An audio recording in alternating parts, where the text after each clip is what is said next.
Here's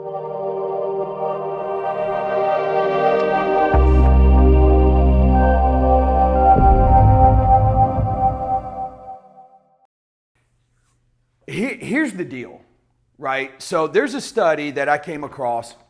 You guys know I'm all over research, right? I'm all over these research articles, these different websites and these different places, combing all through kinds of data, looking for false statistics and fall-related statistics. And I finally came across a study, and actually it was from the Journal of American Medicine Medical Association. That's not where I found it. I found it on a third-party website.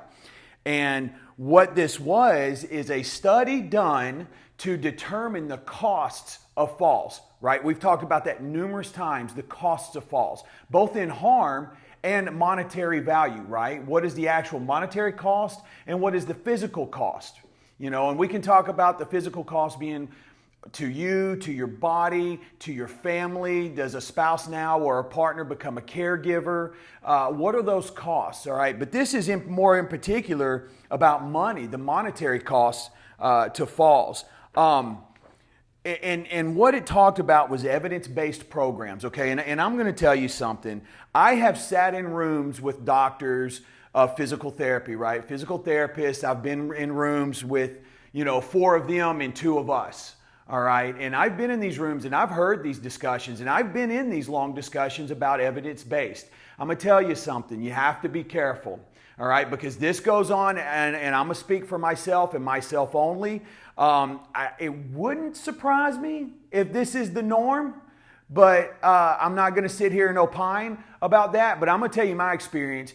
We took Balance University and we wanted to get it studied, and it quickly became evident to me that I was not in the brotherhood, if you know what I mean. And I was looked at as though, why are you here? What are you doing? This is our area of expertise. And I'm going to tell you something. I've been in the field for 20 years. And I asked these guys, when's the last time you've been in the field? And I didn't get an answer.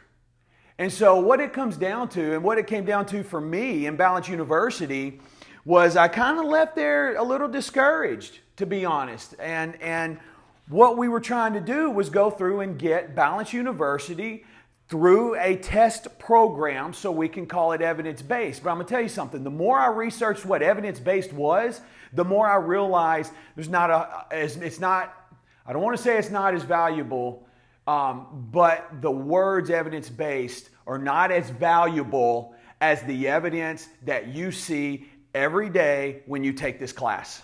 All right? That's a good way to put that. That's just my experience.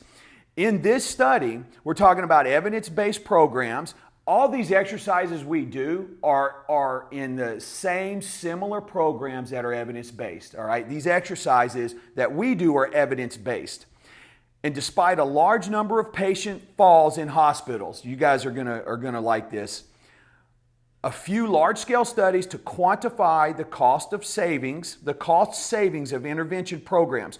So this study is about how much can someone save if we do an intervention program in hospitals. Now, this program is called Fall Tips. This is a group that goes around looking at different hospitals. It's an evidence-based fall prevention effort that's implemented in 33 medical and surgical units across 8 hospitals. Now, Massachusetts General Brigham Healthcare System, they used electronic healthcare record data, so they were looking at people's records from a large cohort of 900,635 patients, right? So we're looking at almost 1 million patients to determine the average total cost of a fall. We can say this is extensive, fair to say, okay? Now, 7,858 non-injurious falls and 2,300 injurious falls. And what they calculated is that each one of these falls cost these hospitals $62,000, a little over $62,000, right? $35,000 were in direct costs, right? So a lot of those costs were coming later down the road, right? In medications or therapy as they were going physical therapy. Now, they also found that injury was not a significant predictor of an increased cost. So you may fall and injure yourself, but that may not determine that they're going to spend more money on you. So I go through this a little bit more. They implemented these fall prevention programs like Balance University in these hospitals from 2013 to 2019 in New York and Boston. And the intervention program was said to help save the hospitals $22 million along a 5-year period. $22 million in a 5-year period.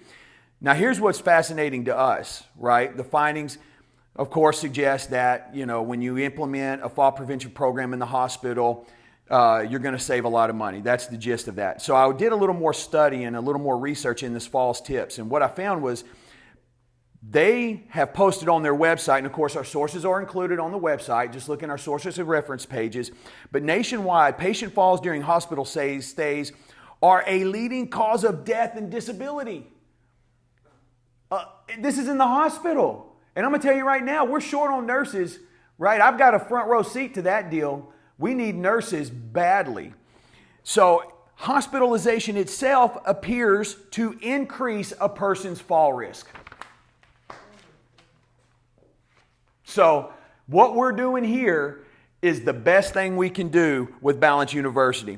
Now, 3% of patients fall while in the hospital, while nearly 30% of those who fall sustain injury. So it adds, and each time a person falls in the hospital, it adds about 7 days to their hospital stay. All right, consider that the average cost of a fall-related injury in hospitals was $14,000 in 2011, and that those costs are no longer reimbursable by Medicare. So that means the hospital's having to foot the bill for that. All right. So my point here today is to drive home the fact that what I always say is you're doing the best thing you can do, okay? If you're in homework, I get it, we live busy lives, but walk. Walk is a great way to strengthen your legs and to help improve your balance, okay? You take those 2 exercises that we assign at the end of class and you do those at least once a day, it'll pay dividends. Because the last place we want to be is in a hospital, right? All right, let's get going.